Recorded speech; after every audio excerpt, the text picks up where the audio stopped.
This week, we have a whole dedicated episode to the Falcon 9, the revolutionary rocket that changed my life and the entire industry of the world towards reusability and dropping the price of going to orbit. Welcome to this episode. We've got some really exciting stuff and a giveaway. Stay tuned. Welcome to Today in Space, the All Things Space Science podcast. I am your space science podcast host from the East Coast, Alex Giarfanos. We're recording this from planet Earth. The date is November 3rd, and here's what we're talking about this week. You heard it in the beginning. Our first giveaway is here, and we're really excited for that. We're going to talk more about that. In fact, our giveaway is exactly related to our topic for this episode, which is the Falcon 9 rocket by SpaceX. You know, this whole podcast, this is episode 287. I've been doing this since 2014. I honestly would not be here on the internet speaking to you today if it were not for the Falcon 9 rocket and all the engineers that came together and the people at SpaceX that made this rocket what it is today. Without that village of SpaceX, we would not be here. We owe our existence here at Today in Space to the Falcon 9 rocket and what it's done. I want to share some stories about what it was like in the world before the Falcon 9. And we've got some really exciting statistics on the hardware, this rocket that is enabled going to orbit at such a rapid pace that it's changed the whole industry, and I believe for the better. But one thing I do want to note, we're all dressed up in our Falcon 9 gear. I have my Falcon 9 flat brim hat here that I got in Florida the last time I was there for the SpaceX CRS-19 mission, which was my first rocket launch that I ever got to see in person. I was even luckier to have been able to go to a NASA social tour where we got to visit the launch pad for the Falcon 9. We got to visit the rocket pad for the Atlas V and the Boeing Starliner. And we also got to visit the vehicle assembly building where the SLS, which is as of tonight, rolling out on the crawler to the pad. Rockets are the things that take us into space. They enable the whole thing to happen, right? Without the rocket, space travel doesn't happen. And the most famous rocket, really, before the Falcon 9 is the Saturn V. That is the rocket that took the astronauts to the moon and all of the missions leading up to that to develop the hardware and the mission criteria and the understanding of what it's like for human beings to be in space. What became the Saturn V was a really important thing because without that rocket, without the world's most powerful rocket going to the moon and doing what we did for Apollo 11, not possible. And when we think about a world without the Falcon 9, it was a very different place. Let's take a break from the episode to talk to you about men's health. It's November, it's Men's Health Awareness Month, and I'm trying to make you aware that you are not alone. You're not the only person who's not getting their stuff together here to take care of themselves. I'm sure there's things you could work on, and part of that is having the right tools. And MANSCAPED is offering a huge swath of tools for all your men's grooming needs. Whether, they just released their new Persevere cologne and their Persevere body wash. Depending on what suits you, those are available. You can use code word SPACE at manscaped.com to pick that up. Or you could use the Lawnmower 4.0. That's my go-to. That's me keeping all the facial hair trimmed up. And anywhere else where I need some hair management, the Lawnmower 4.0 is there. It's got the light, the LED light, to show you where you're actually shaving so you're not getting in there blind. And for me, it's the winter. I'm thinking beard, but I don't even have it fully thought out yet, right? If I wasn't using Manscaped tools that make things simple, I probably wouldn't have even trimmed up my beard. I would have just let it grow till it became insane, and then, bring the beast back into the cage.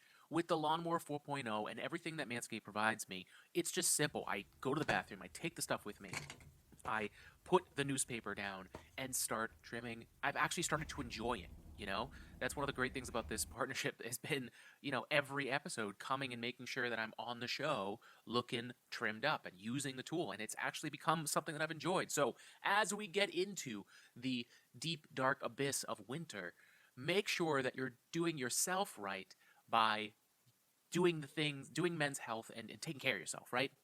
Not only so that you look good, but so that you feel good too. There's the new shop. There's the new buff bundle where they've got this new silicone body buffer. Speaking as a guy, have you exfoliated? Have you done anything to your skin, or is it just flaking off all the time?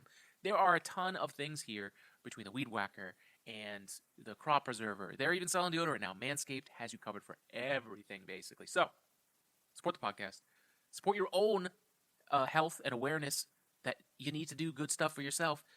Use the code word SPACE, get 20% off worldwide shipping, and get yourself right today. Manscaped, code word SPACE, anything in the store, whatever you need, go check it out and support the podcast. And do it for yourself. All right, folks, let's go back to the show. So the Falcon 9, why is it so important? Well, at a really big level, the Falcon 9 has changed the entire industry towards reusability, and it has helped drive down the cost of your kilogram to orbit. You know, how heavy something is and how much it's going to cost to go into space. This whole idea of a space economy and all of these things do not work if we do not have a reliable and budget-friendly way of going into space. So while the Falcon 9 is not this thing, it's not the most impressive rocket of all time, as in, the Starship rocket will blow the Falcon 9 out of all of its abilities, because it's going to be able to bring more things into orbit than really ever before. The Saturn V was able to send both the Apollo capsule and the Lunar Command Module, which is what made it possible for them to land on the moon, right? With the Falcon 9, what it has done is allow things to go into orbit at a rapid pace, at a price that the industry just, at that time, with the techniques that it knew, it could not do. The space shuttle, for instance, was this first real try at reusability in space, which is you launch this thing up. That was the thing the Saturn V didn't have, right? The Saturn V had to be built every time. The parts of the rocket were jettisoned down back to Earth. You had to plan the orbits of those things returning. You had to basically rebuild perfectly, essentially, the rocket over and over again so that this controlled explosion of matter could be used to deliver things into space. The Falcon 9 does that, but it also recovers the rocket. And just to talk about a stat, if we're talking about reusability here, the Falcon 9 has only had 32 boosters flown. You think about the amount of missions that the Falcon 9 has had, which if we pull up, there's a really cool website called SpaceXstats.xyz. There have been 178 Falcon 9 launches to date. Again, this is November 3rd, 2022. And the amount of Falcon 9 launches per year have increased over time. And we're getting to the point where we're getting very close to having a rocket launch every day. And we're getting tastes of that here in the year 2022. In fact, if we go to the estimates that what they had planned to launch, the story kind of progresses throughout the years. So let's look at the timeline of the Falcon 9, right? The Falcon 9 really started making its way in the years 2010 to 2019.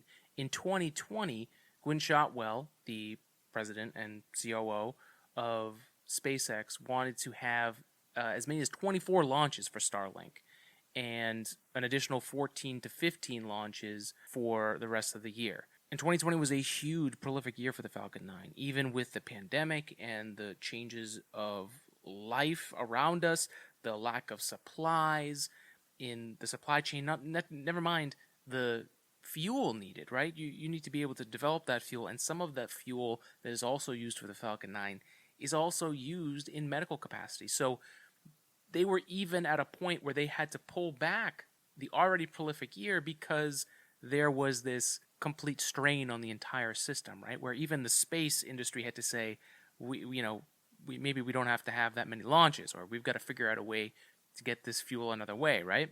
So they ended up having 26 launches, 14 were Starlink satellites, and the only other rocket in the world that even competed and had more launches was China's Long March rocket family.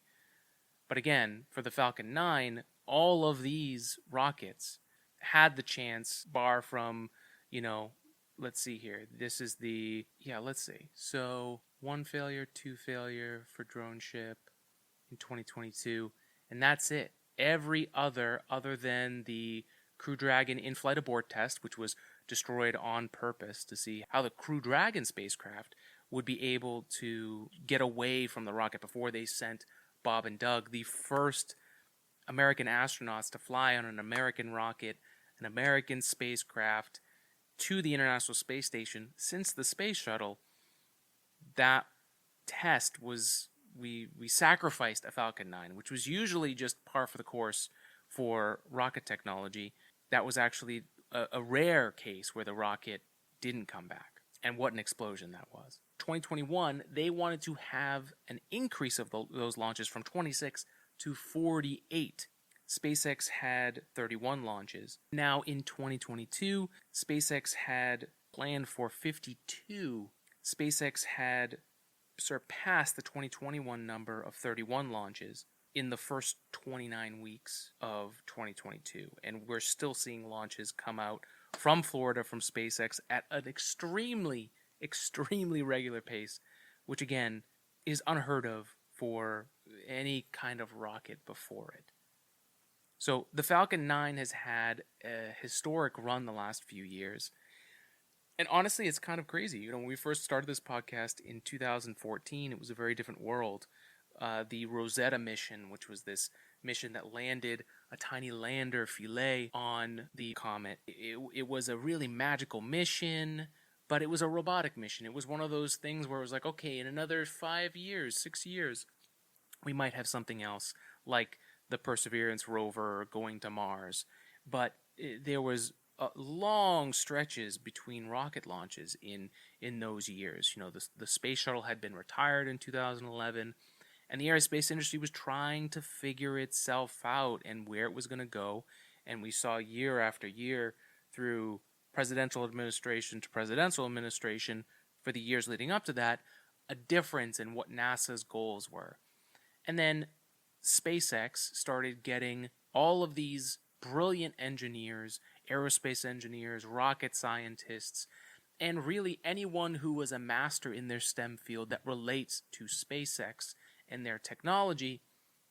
They started getting these people to work for them, giving them that chance, that opportunity of, we want to change how things are done for the singular goal of making life interplanetary.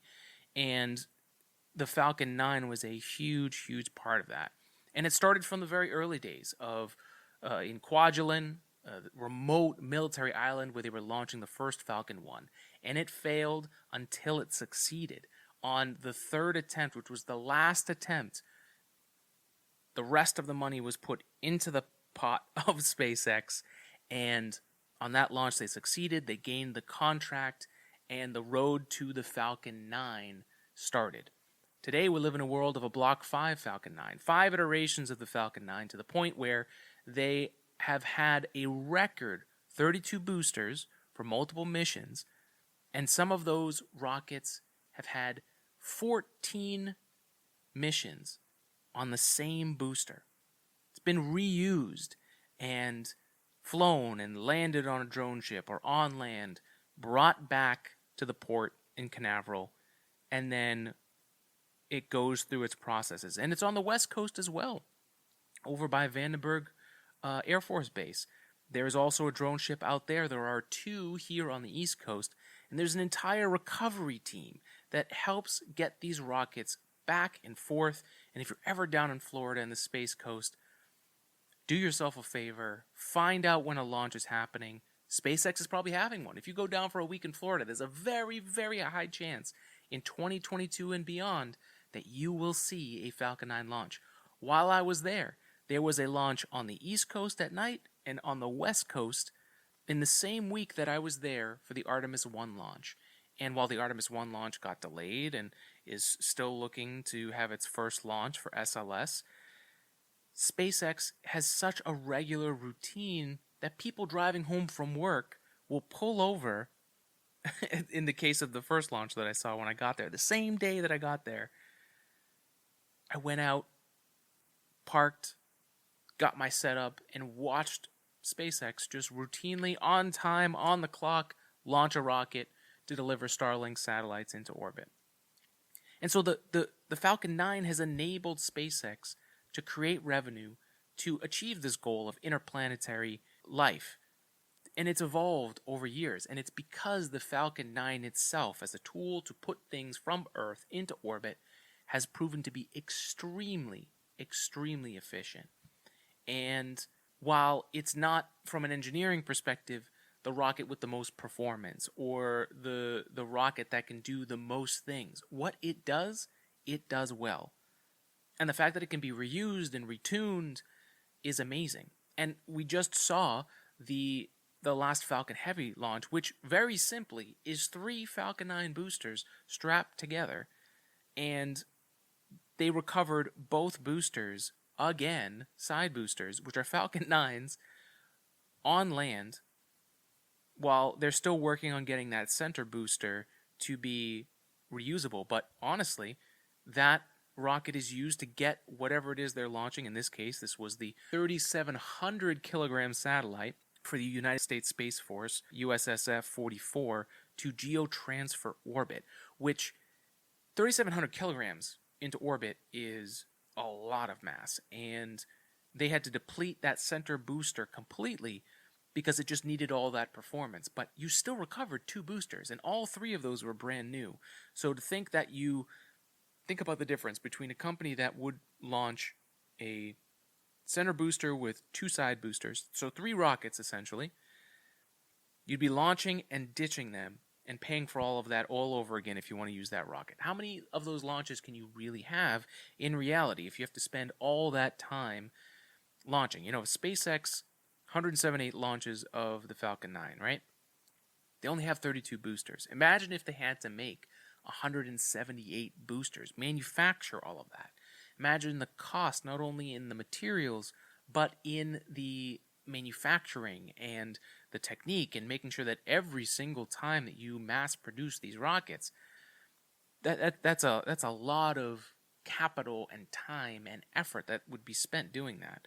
But if you can make one great rocket that can come back and return, it's an amazing thing. And it wasn't always this easy. It looks easy now, but I remember in the early days of me trying to get my aerospace engineering degree, the Falcon 9, at that time, it wasn't even the Falcon 9. It was the early Falcon 9, and it had this rigid grasshopper, they called it, structure, which was literally just rigid legs, and they were getting the booster to lift, hover, and then come back down. And they did this approach. They started small, and they had many failures. Can't tell you how many times we saw an engine lose thrust, or something happened with the fuel, and a rocket blow up or fly to the side, and then they detonated it to make sure that things were fine.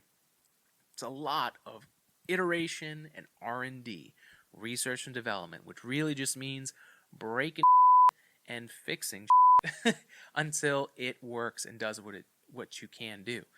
And that is an aerospace engineer's dream, right? Like, that's the job that you go into aerospace engineering or astronautics, or it's to fly something. It's to revolutionize something. And I can't state this enough, that as an aerospace engineer who's getting their degree from 2008 to 2015, that was a very interesting time, because the space shuttle was no longer around. It's not like there was a new space shuttle that was coming out. And yes, there were rockets being made and launched, but very, very limited as to the opportunity that an engineer has to revolutionize or innovate. It was very much, there were a lot of jobs where you were behind a desk working on the same thing day in and day out. while that could be very interesting, that was not for me. And I know that was not the case for many of the people that work at SpaceX. I'm really lucky to know a ton of people who work at SpaceX, and even some that I know really well. But what they do on a daily basis, even though it's a super cool job and it's this revolutionary thing that every aerospace engineer would want to do, it's also not for everybody. And it's also not for everybody forever. It's a very stressful environment. And I'm saying this as someone who does not work there, right? But I'm telling you as someone that could potentially work there one day and may put their resume in someday to work at a SpaceX. And if you're one of these people, I have always seen this as the Navy SEALs of engineering or the Marines of engineering. It's hardcore. Your 60-hour work week is base minimum of what you're going to spend at this place. So if you're looking for a 9 to 5, some kind of job where you can come in, check out, and then do other things afterwards. No. Working at a place like SpaceX, and this is true of a lot of aerospace companies, but for SpaceX and people that have worked to making the Falcon 9 what it is today, those people have staked their careers, in the early days their reputation, because you were working at this company that was looking to change how the industry did things, and that was not necessarily a good move back in the early days, 2008 to 2000, even 2012, when we first started really seeing kind of this cadence of launches happening. Those were the days where I remember studying for classes. It might have been like guidance, navigation, and control, or it could have been any of those classes. God, there were so many cool classes that we took, like one where we designed a mission and the whole portfolio of the orbital mechanics and the rockets and the spacecraft that you would take to Mars to do research.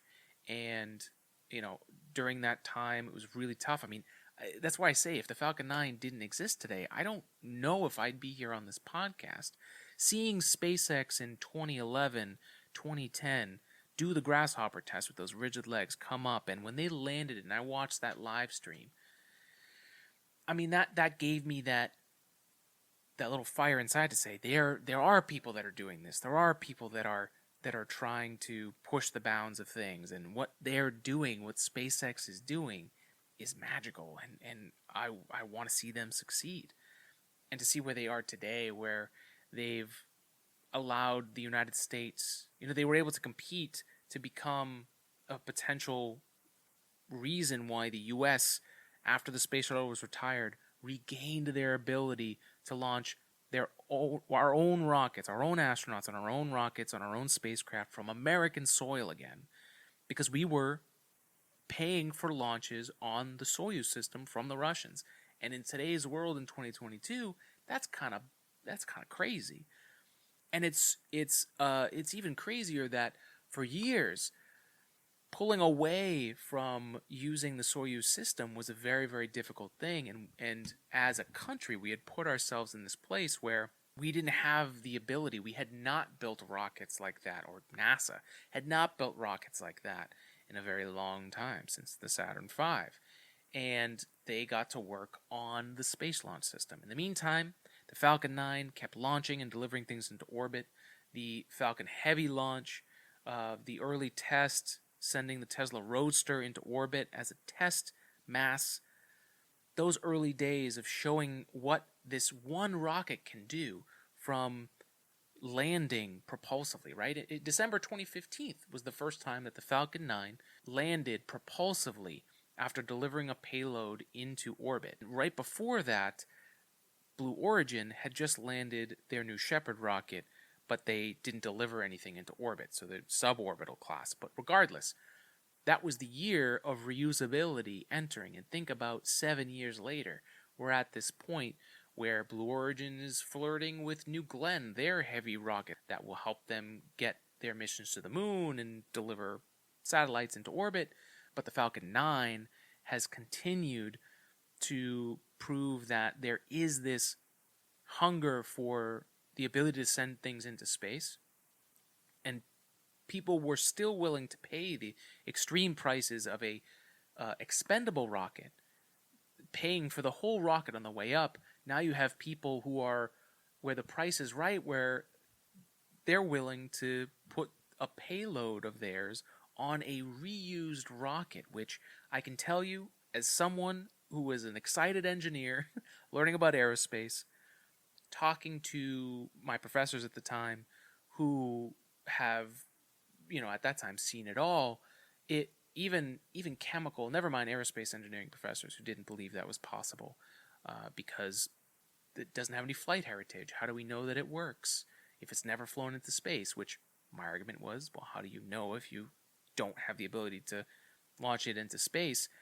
This was the conundrum we were in for so long before the Falcon 9. Before the Falcon 9 made it real and started making money, and after this 2015 started getting contract after contract, delivering things successfully into orbit and landing the rockets at the same time, that was when it shifted, and the industry realized that there were so many more, and I mean the aerospace industry in the world, right? We all finally realized and came to the conclusion that there are things that we've been telling ourselves are only possible because that's the only thing we've seen. And there are things that we have told ourselves are not possible that we've never given a chance to work. And again, it is the people at SpaceX who helped develop the Falcon 9, and there have been people that started that journey who have moved on and done other things, and there will be new people to come back in and continue that legacy. But the Falcon 9 has done many, many things to change this industry for the better. And I couldn't be more excited to have partnered up with Estes Rockets, the model rocket company that everyone knows. Everyone, even down in Florida when I went to the Artemis 1 launch attempt back in August, September, everyone at some point brought up Estes Rockets, right? Everyone was talking about the model rockets, the Big Berthas, the different things. Down there, I had just seen the Blue Origin rocket that they had just started to release. I even purchased a Saturn V, which I have in the office here in the studio. And I'm really excited that we've partnered up with Estes. You can get 10% off. No engines, no parachutes, unfortunately. But for model rockets, you can get 10% off. Use the code word IN_Alex. IN_ALEX. We are really excited to offer the Falcon 9 from Estes, the official Falcon 9 from SpaceX. We did an unboxing. The box is beautiful. It is the thing of a space nerd's dream, and I am super excited to be able to offer one lucky winner here on the podcast for the giveaway. So, what you need to do is go to Instagram, like our post for the giveaway, follow both us, Today in Space Pod, and Estes Rockets on Instagram. That's going to enter you into the contest. And if you do that, we're going to have a random drawing, and we will pick someone, and this rocket could be yours. This whole thing, this legit one that we have right here with us, will be sent directly to you if you are the winner of the giveaway. So, make sure to go check that out. We're super excited to get that to you, whether you're someone who grew up loving rockets and space, and now you've got kids and you want to show them the love of model rockets, or you're a giant kid yourself still, and you're still launching model rockets, and you would love this Falcon 9. I'm looking forward to find out who we're giving this away to, and we'd love to see a picture with you getting it, and just the excitement. I mean, the box alone, folks, it's incredible. So, but before we close this episode, let's discuss why the Falcon 9 is so important. I know we touched on it at the beginning, but there's a few things that it does that it's not just hardware. I think a lot of it's interesting. I talk to folks about what I talk about in the podcast, and a few people have said, "Oh, you really like the hardware, right?" And in my mind, I don't think there's anything else. Like, how can you not be excited about the hardware? I mean, this is like a kid's dream, like a kid that loves trucks and big machines, and I mean, it is one of those things that is just so exciting that humans made this thing, right? And the fact that humans made this thing that can now land itself on a drone ship in the middle of the ocean or back on land at a launch pad after tossing something into orbit. I mean, that's one of the most exciting things. And it's that hardware specifically, the rocket that brings things into orbit, that is the enabler of all things space. Arguably, one of the hardest things. And we saw from a decade of barely being able to launch humans into space without paying the Russians for a rocket. Like, the rocket is the reason that space happens, to break gravity and get out of there. That is only possible with a multi-stage rocket. And the Falcon 9 is the true orbital rocket, at least at the moment. Rocket Lab has theirs that they're working on. Blue Origin will have theirs that will come out soon, and I would not be surprised if Europe soon has their own option, reusable option, to launch their own so that they do not have to rely on Russian expendable rockets. So the hardware has enabled going to space. Like, go to space, it takes a rocket, right? And someday the rocket will be less of a thing. It's kind of already happening, where the Falcon 9 is launched so many times and so regularly that while it is exciting and the landing is still a super exciting thing, it's almost become routine, which is kind of crazy. Especially, I remember when we first started this podcast, people didn't even want the Falcon 9 to launch. There was huge resistance, that it was a waste of time. But let's get past that.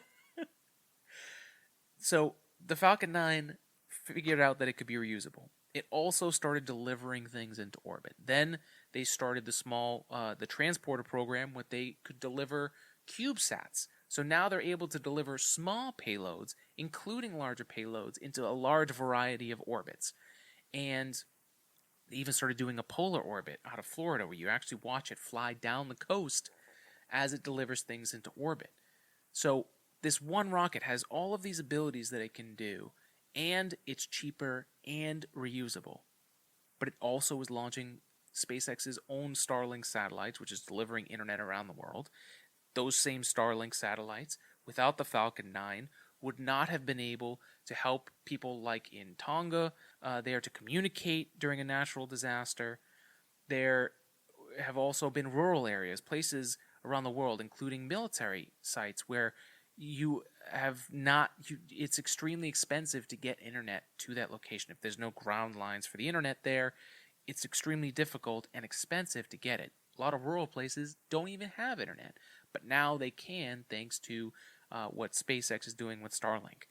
And that same Starlink satellite, again, sent up by the Falcon 9, has also been used to help the people in Ukraine get internet and communicate and coordinate. And in some ways, it's kind of terrifying that it's become such a military application, but this is part of the reason why a Space Force exists, right? But regardless, this fight and even this war that's happening in this year, SpaceX's Falcon 9 has helped enable the fight as well, which through Starlink. And while there are many complications with that and war, it's still amazing that this one rocket can do that. And the money for the Starlink satellite service is also going to help fund the Starship, which has the potential to completely revolutionize space, because it will send intense amounts of human beings, more than we've ever been able to send at one time, potentially up to 100 at one time, essentially a whole colony in a spaceship that's so big it could act as the living quarters for those people. They can make fuel and then come back. Now, that's in the future, and the Falcon 9 still has a lot of work to help fund that development research as we get closer to the first orbital launch of the Starship. But the Starship has followed the same development path, essentially, as the Falcon 9. The Falcon 9 didn't land overnight. It took many, many tries, and that technology grew, and they got more and more data, and they were able to streamline that and get it to a point where they are today. Because the Falcon 9 was so successful, they now have a blueprint for Starship to develop the even bigger thing. So arguably, the Falcon 9 is a huge part of why SpaceX may very well be the first ones to Mars. It's wild. And then at the same time, it's also enabling things like the Inspiration 4 mission, right? The first all-civilian trip in orbit, higher than the International Space Station in altitude. And that private mission was an absolute joy to watch. It was like watching human beings reach for their potential and push past it. And that's what the Polaris program is going to offer with Jared Isaacman, the commander of the Inspiration 4 mission, is now planning to do the Polaris missions. Polaris Dawn is the next one, where they'll do the first spacewalk to test that, push the bounds of human spaceflight even further. And again, that's all possible because of the Falcon 9. And it has pushed the bounds of spaceflight, and it's going to help us dream bigger for humanity and fight for a future that's worth fighting for, right? That actually makes us excited to wake up in the morning. What's possible if we're able to do this? And that same Falcon 9 could be yours if you win this giveaway. And of course, you can use our coupon code for 10% off on Estes, and we are super excited to give that away. Check it out on Instagram, and you can see the rules there. Make sure that you get in there. Try to get this rocket. I'm super pumped to get it to you. And that's our episode for this week. All about the Falcon 9 and kind of the genesis of how it came around and what it's done to change the industry and the world around us. I think for the better. It's definitely progressed space and pushed it to a place that I don't even think the industry thought it could go. And to think that in the face of a pandemic that we never saw coming, if the Falcon 9 didn't push the industry uncomfortably, but if it didn't push the industry, arguably the year of 2020 and the eventual invasion of Russia into Ukraine could have been this stopgap for the space industry. And today we could have potentially been seeing the International Space Station fall from orbit and from the sky and losing our ability to have humans into space. I mean, without the Falcon 9, it's arguable that our space program, if the rest of the world continued as it has here in an alternate universe, we could have had a dark sky event where none of us could go to space, and it would have, with everything that happened, could very well have atrophied to the point where space travel wasn't important. So the Falcon 9 in some ways not only saved America's ability to have a thriving space industry, it also could have been the end of our ability to send humans into space. And it very well could have been the end of just space programs in general, right? If there's long enough where the people that know what they're doing aren't there anymore, you have to learn everything all over again. And that takes time and effort and money. And when things are tough, it's really difficult to try and push a program like a human space program, especially if you've lost it in that ability. So the Falcon 9, an amazing piece of rocket technology, certainly not the last, but for its influence and what it's done for the world and our collective interest in rockets. I mean, landing rockets, that's still exciting. That has yet to become routine. And to see two, like the Falcon Heavy launch that just happened, to see two rockets come down in synchronicity and land back to back is just one of the most exciting things you can see. And some of the views that we got from that mission of the rocket coming back down after it launches, it does the boost back burn and comes back down. As you're watching the butt of that rocket come back in and relight, I mean, it looks like something out of a sci-fi movie. It's insane. And, you know, there's so many people out there that cover space, and what's happening. And so many of us owe our entire careers or pastime to SpaceX, those engineers, and the Falcon 9. It's that crazy and important. So, if you want to help support us, of course, go check out that giveaway. Support yourself. Get yourself an actual Falcon 9. Not only is the box amazing, but the model itself, even if you don't fly it, the model itself is something of beauty. And I highly, highly recommend you getting involved. And of course, Estes will be selling these rockets. So if you don't happen to win on the giveaway, it would make a tremendous gift for any space nerd. So highly recommend it, especially with the holidays coming up. But check that out. I've rambled for too long, folks. I'm just too excited about this. So check out the giveaway. Check out the Falcon 9.